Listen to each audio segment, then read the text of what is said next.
Une entreprise américaine peut-elle se croire au-dessus des lois lorsqu'elle débarque en Europe? La conquête de nouveaux marchés relève-t-elle du Far West, où on dégaine son revolver pour éliminer les concurrents? Et le client européen n'est-il rien d'autre que du bétail sur lequel il s'agit de mettre la main? À toutes ces questions, pour Uber, la réponse semble être oui. Uber, entreprise sans foi ni loi, c'est ce que clame depuis des années le secteur des taxis traditionnels à Bruxelles. Confronté aux méthodes américaines, ce secteur a été contraint donc de céder une partie de son territoire.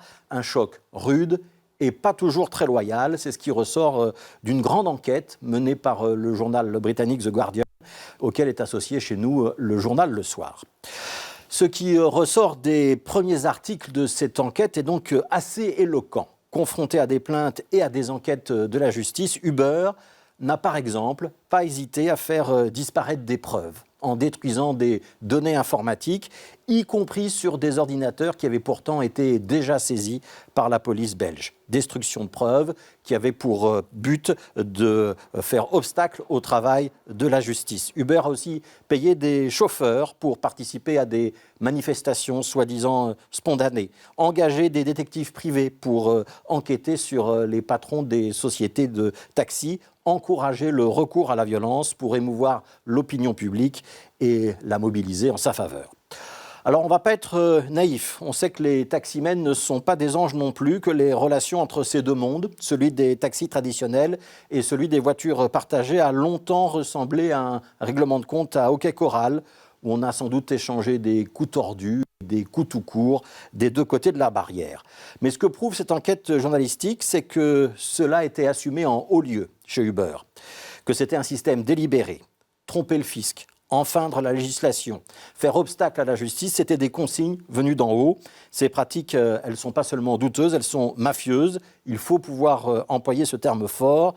Derrière l'agressivité commerciale du système Uber, il y avait une volonté délinquante, une attaque délibérée contre l'état de droit. Non seulement on avait sorti les revolvers, mais en plus on se moquait ouvertement du shérif. Alors ce comportement mafieux d'une grande entreprise, il n'est pas anodin. On se souvient que des hommes politiques avaient pris fait et cause en faveur d'Uber, que certains textes déposés au Parlement bruxellois, en décembre dernier notamment, avaient même été rédigés directement par la société américaine, comme BX1 avait pu le prouver à l'époque. Le lobbying des Américains en avait séduit plus d'un, notamment dans le monde politique. Quand on en revient à relayer sans filtre les intérêts d'une partie, et qu'en plus cette partie est une société qui se comporte comme un voyou, on doit se poser la question de savoir si on n'est pas l'allié du voyou. Et ce qu'on attend d'un parlementaire, notamment, ce n'est pas qu'il aide les voyous, c'est qu'il défende l'intérêt public. Alors ce dossier Uber, il est exemplaire, parce que ce qui s'est passé dans le domaine du transport des personnes est sans doute assez proche de ce qui s'est passé ou de ce qui se passe encore dans le domaine des repas à domicile, dans les messageries, les transports de colis, dans l'aviation low cost, dans la construction, dans le transport routier, etc. Tous ces marchés qui ressemblent à des Eldorado où les nouveaux entrants essayent de faire baisser les coûts au maximum en s'asseyant sur les règles existantes. Et ça, ce n'est pas qu'une question de guerre commerciale, c'est presque une question de civilisation.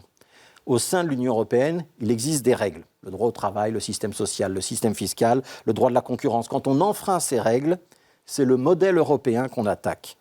Et nous, si on veut défendre l'Europe face aux entreprises hors la loi, il est sans doute important que la cavalerie n'arrive pas trop tard.